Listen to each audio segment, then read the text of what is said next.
Dan Orlovsky, how in the world do we, I think Dan may be frozen. Dan, do I have you? If I have you, Dan, how do we, he's frozen. Okay, no, he's good. Okay, Dan Orlovsky, how do we put into words, if indeed I have you, how do we put into words the story that Tom Brady is writing here? Yeah, for a guy that has the biggest and longest list of incredible accomplishments, Greeny, this one tops it. Yesterday's game for Tom Brady reminded me, going back to March, no preseason games, and then takes him to the Super Bowl. He's one of the greatest athletes ever. And indisputable, I think. And RC, maybe a testament to it is he didn't have a great day yesterday, but there was something about his presence, it feels to me, that is the reason they are where they are. We'll get to analyzing what his play is, and I'm sure my dog Dom is going to do it in a second, so I don't even have to get to the mistakes that he made. But it's also about the journey, right? Right now, we're talking about yesterday. We're going to look at his play from yesterday, but getting to yesterday is what Tom Brady is about. Tom Brady is now like a hooper. Tom Brady is like when KD goes to a team and you say, you know what, they can win a championship. LeBron James changes conference, and now the Los Angeles Lakers become champions. That's who Tom Brady is. He's a force multiplier. He makes everyone better, and yesterday we saw that. Did Todd Bowles have a lot to do with what happened yesterday? Absolutely. But it's the TB12 that's most important to the Tampa Bay Buccaneers' success as a whole. There's so much to get to with the Packers side of this. But, Nick, just a thought, because I know there's so much here, and obviously Brady is the headline. I mean, Tom Brady did a great job rushing the passer yesterday and covering guys. He called a great game on the defensive side of the ball. It was fantastic. I'm here for all the Tom Brady hagiography that we can indulge in. But let's be real. Yesterday, he was spotty, just like Rodgers is not. And his coach, Matt LaFleur, had a lot of explanations to offer afterwards, particularly about kicking that field goal at the very end of the game. Here's what he said. We essentially had 4 timeouts with the 2-minute warning. And, you know, we knew we needed to get a stop. And I thought we were going to have a stop there at the end, but, you know, we got called for the PI. And it didn't work out. Well, I didn't have a decision on that one.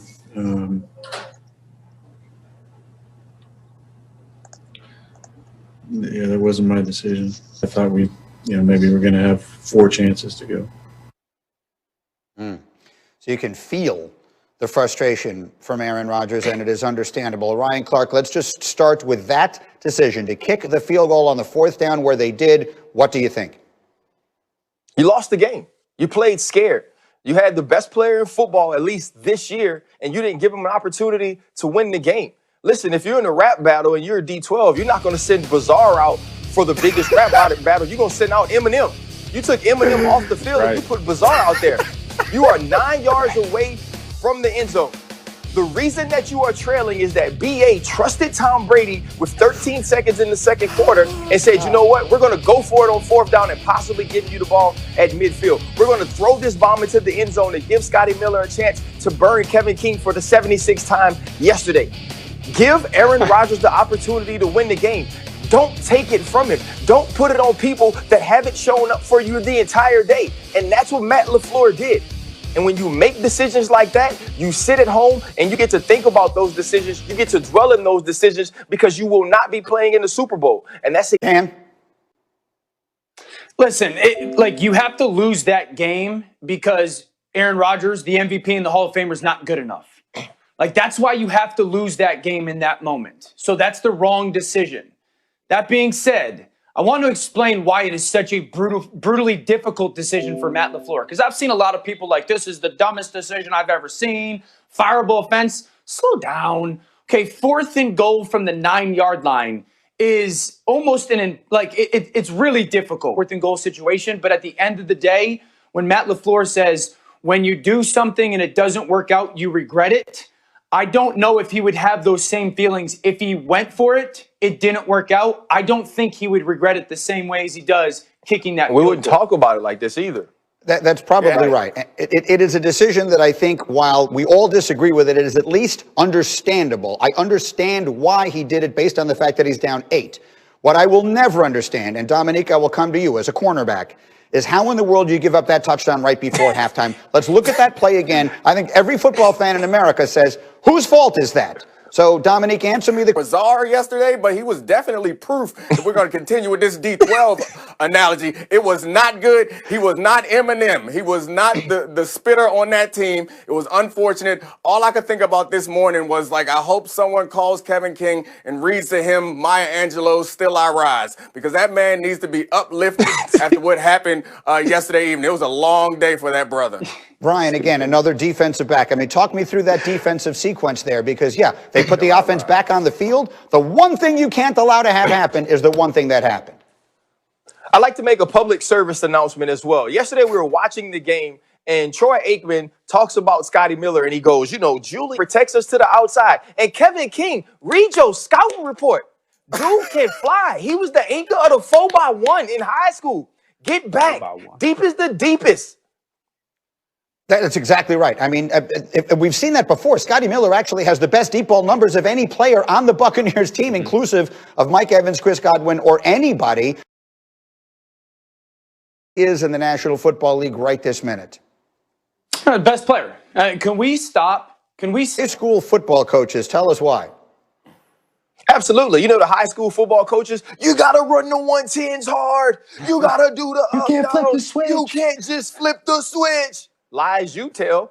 Because I'll be like, hey, 3-year run in the playoffs like we've seen from Patrick Mahomes. And that's just going to continue. When he has to make a play, he always does. And it doesn't hurt when you have dudes like Tyreek Hill and Travis Kelce who can't be stopped.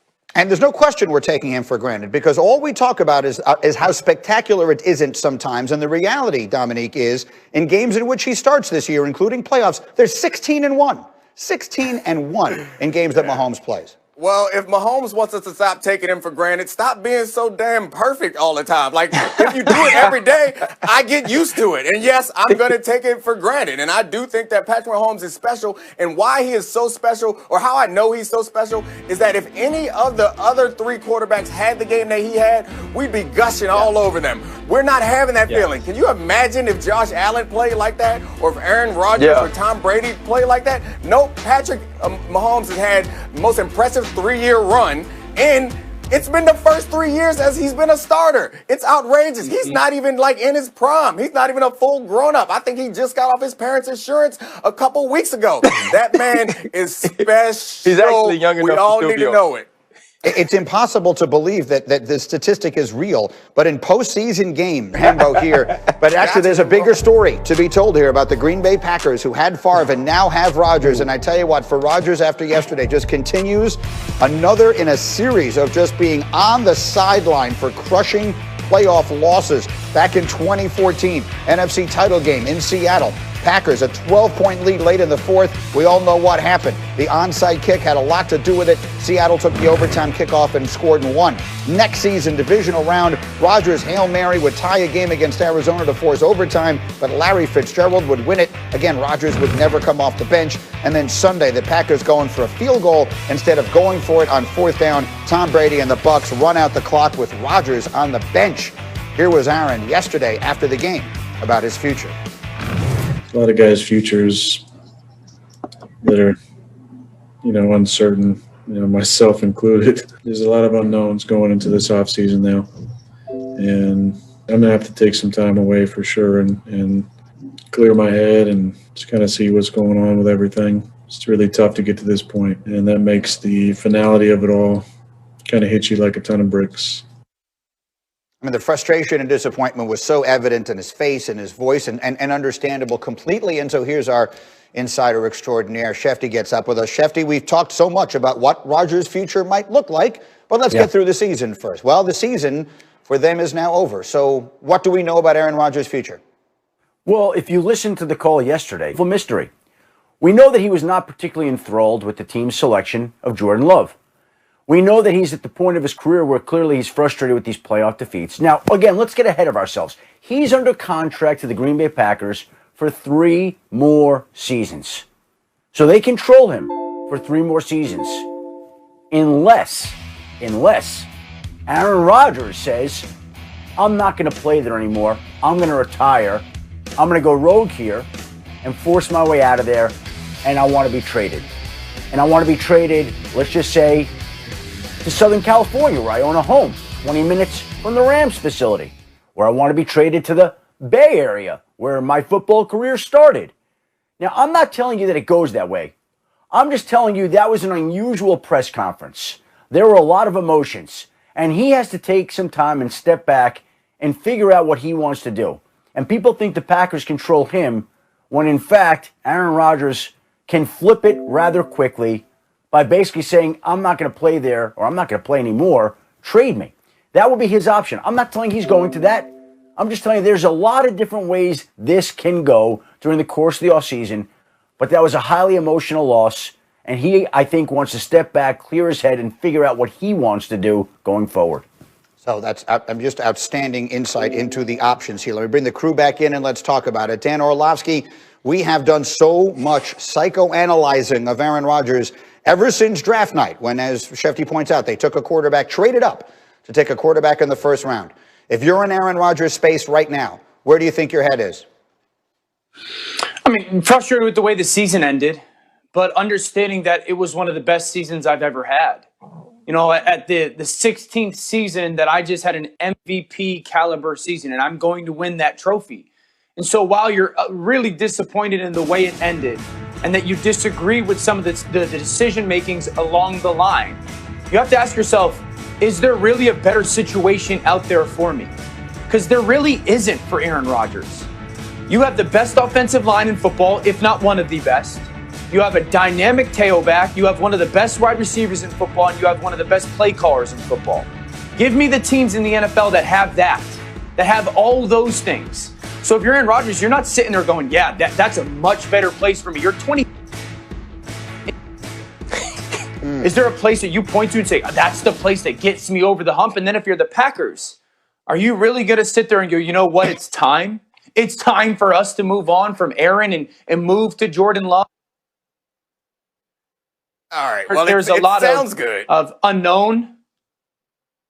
I think it sounds good what you're saying, but Aaron Rodgers is supremely confident. The two places that were named were the Rams and the 49ers. I'm pretty sure they got pretty good play callers. They'll figure out how to protect them. They'll be fine there. I think the major mistake that this team made wasn't yesterday when they failed to go for it on fourth down. The major mistake was going back to that draft, and they kind of rubbed it in our face all year when we said they were wrong for getting Jordan Love. They're 13-3 again, and they're back in the situation. But you know what? I'm sure Aaron Rodgers was thinking yesterday, sure would be nice to have a number one receiver or first round receiver to catch the ball in a situation like this opposite Adams. Or sure would be nice to have another tackle to step in to protect me. Sure would be nice to have another cornerback to be able to keep guys out of the end zone. I imagine that part of that is what's going on in his mind. And Aaron Rodgers is not a fool. He's been around this game long enough to know I don't care about the emotions or whatever. He said that for a reason yesterday. He said that for a reason. It wasn't just emotional. Aaron Rodgers knows that everything he says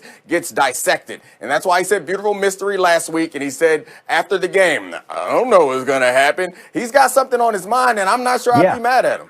I agree. And, you know, RC, here's the thing.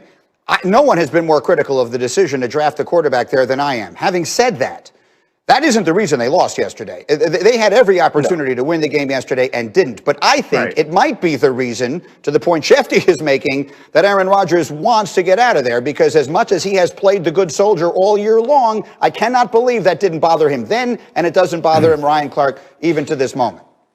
Hey, listen. Yeah, I'm sure it bothers him.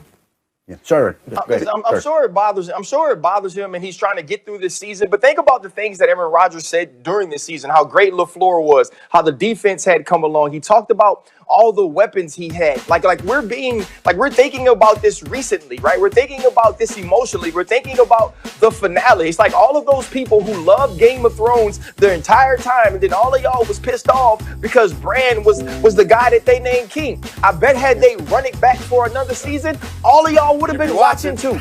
So this team is good enough. This team got to this point. And yes, there may be some other locations that say, you know what, he can get an opportunity to elevate that team and take them to the Super Bowl. But he can also elevate this one. I feel like Aaron Rodgers steps away. He looks at his situation and says, you know what, I've been here my entire career. Let's run it back. We can win. And if you're the Green Bay Packers, you're going to let him do that. Go ahead, Shefty.